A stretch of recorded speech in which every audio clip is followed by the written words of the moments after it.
dia dapat 3.91 dan dapat Dean's Award. Yes. Ini brother kan? Yeah. Baru keluar hospital kan? Yeah. But then doktor cakap semua okey. The pain, they still haven't found cause of it. Pain? Masa sakit lah? Yeah, doktor kata for about 6 months, sakit every day. For about 6 months, so kena tahan. Study macam mana? Jadi, doing great. Semalam baru dapat result. So this is my transcript. Tahun ini dia dapat 3.91 dan dapat Dean's Award. Yes.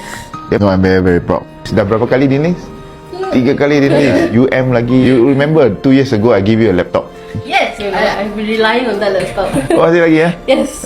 Okay. How long your internship? My internship is 1 year. 1 year. Oh, kena buat 1 year internship? 1 year, but we have the opportunity to work 6 months in a different company. Okay. You come to start 6 months in my office first. Di kementerian dulu.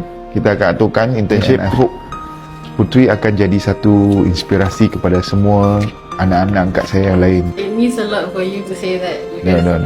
I know, how much you have hope on me, and knowing that you're proud of me just. No.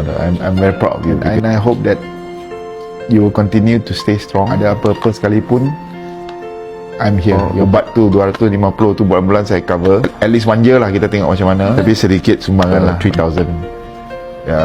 For your mom. Ayah pun tengah berubat. Dia tengah tunggu nak pergi bypass. Betul. Meringankan sedikit lah bebanan keluarga. Okay.